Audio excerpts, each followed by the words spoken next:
Guys, good morning. Welcome to Lisa's Little Farm TV po. So, for today's video, babalatan po natin tong kamunting kahoy. Yan. Gagawa po ako ng suman at saka puto po ngayon. Bali, ito pong gagawin nating suman at saka puto. Bali, isa po to sa mga dagdag sa hanap buhay namin. Ayan, ibibinta po namin to. Yan po. So guys, tapos na po natin nabalatan yung ating kamunting kahoy. So, ayan, umpisa na po natin rin.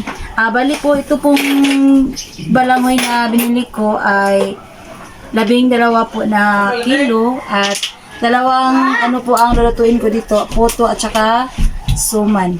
Ayan po.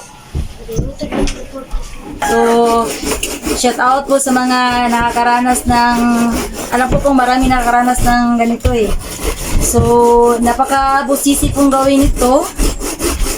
At saka medyo matagal-tagal din. Kasi mano-mano lang po yung natin sa balanghoy. Yan. Bali pambinta po namin to yung gagawin naming suman at saka puto.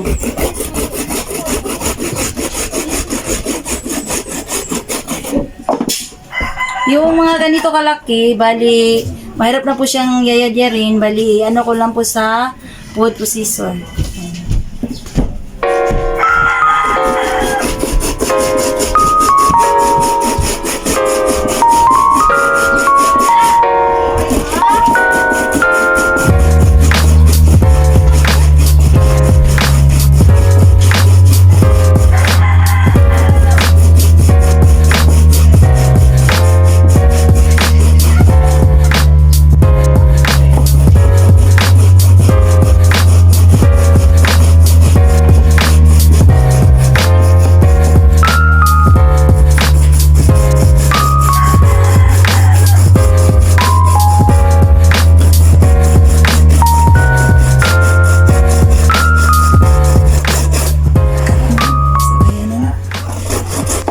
So guys, bali, hindi pa po natapos pag-yadyan. Ito, inuna ko muna ito kasi gawin kong puto.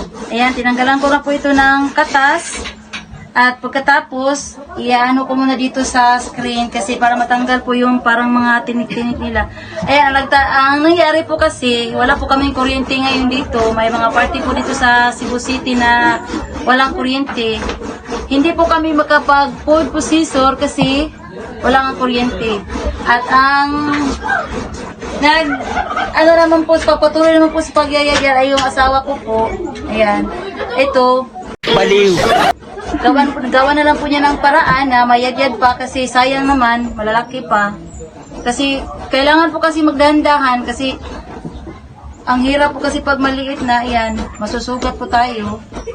So, ngayon naman, medyo mapusisi po kasi ang paggawa dito sa sa puto at saka sa suman.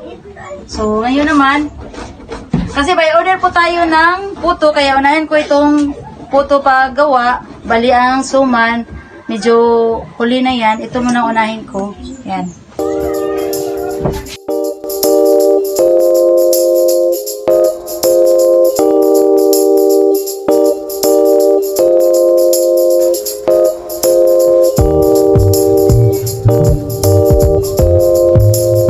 Kailangan po nating yung natin ng puto guys kasi pag hindi po ganito, wala po akong kasi yung pang ganyan. Yan ginawa. Ito na lang pong ginawa namin.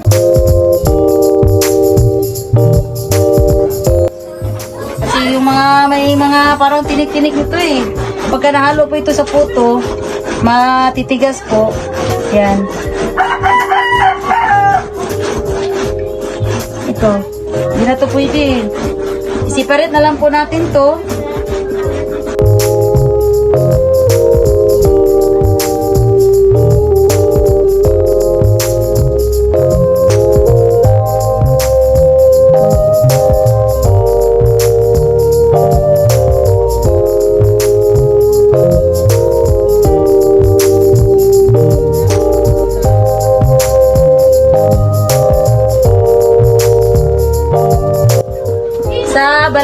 guys, halos wala pong sayang sa balanghoy. Siguro yung balat na lang ang masasayang kasi marami pong magawa sa marami pong pwedeng gawin sa kamunting kahoy. Yan. Yung ganito kalaki guys, hindi na to natin pwedeng ihalo sa i-separate na lang po natin to. Pwede to natin ipanghalo sa suman. Yan, dito ko po ilalagay. Meron na po pala akong gata dito. Yan, ready na po ng asawa ko. Ito po yung panghalo ko sa suman. Yan. Tsaka ito naman, yung buko. Hindi naman po siya gaano ka buko. Yung mas matanda konti sa buko. Panghalo ko rin po sa suman. Yan, linuto na po yan ng asawa ko.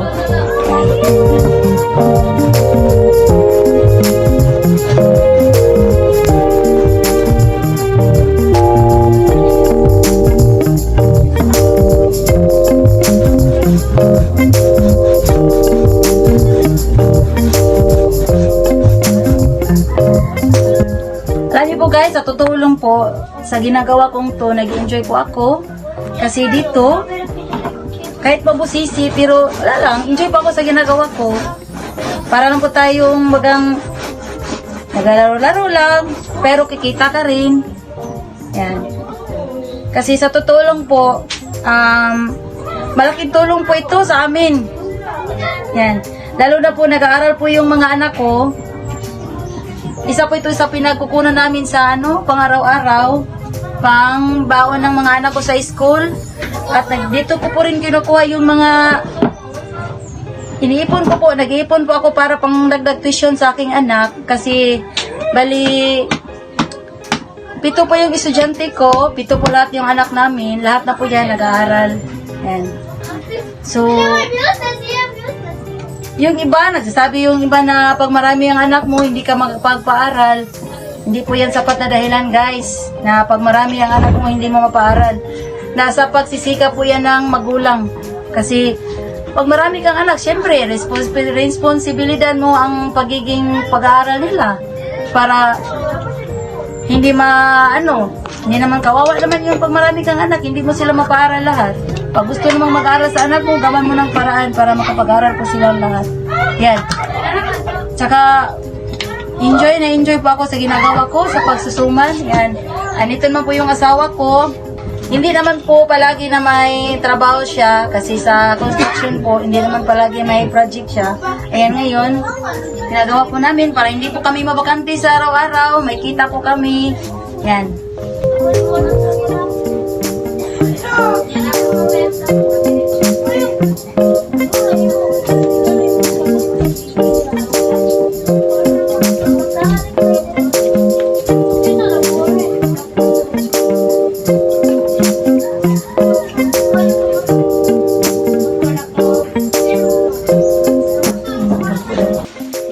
Makita di diri.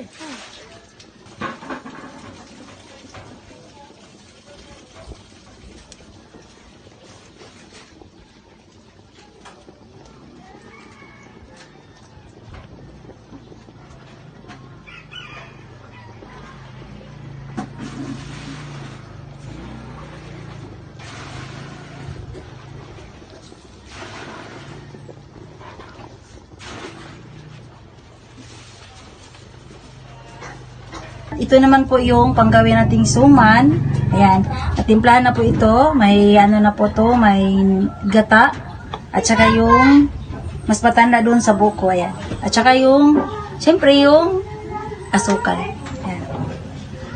Tsaka, naglalagay din po tayo ng margarine. Ayan. Umpisahan na po natin sa pagbabalot yung ating kamuting kahoy. Yan. Nagugas pa ako ng kamay, guys. Hindi pa ako naglagay ng guantes. Yan. I-sure naman, malinis po yung kamay natin.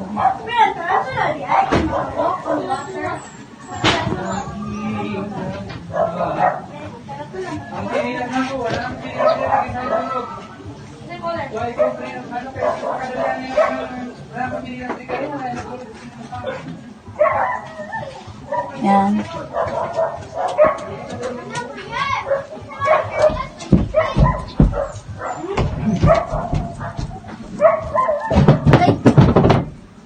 Umibo ako.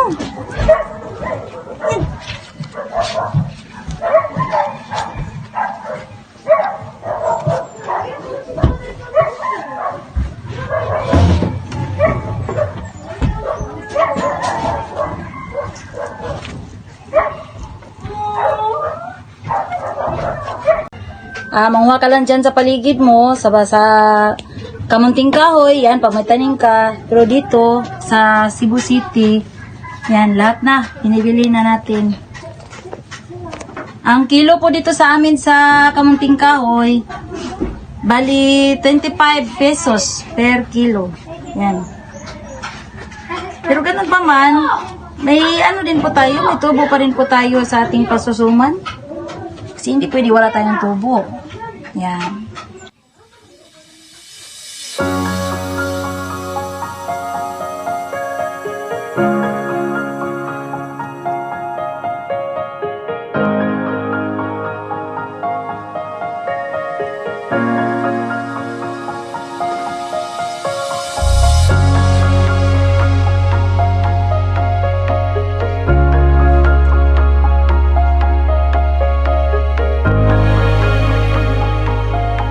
Guys, balita po sa po tayong nagluto. At ito na po yung ating finished product. Ito yung puto. Saka ito yung suman. Bali yung kapatid ko po pala, may order po siya. Ayan. Puto at saka suman. So hanggang dito lang po tong video to. Maraming salamat sa mga laging nakasubaybay sa aming mga vlog. Sa mga nanonood palagi po. Maraming salamat po sa inyo. At pa-subscribe na lang din po, pa-like and pa-share, and then pa-comment down below na lang din po. Ayan, happy Sunday everyone! Mabuhay! Okay.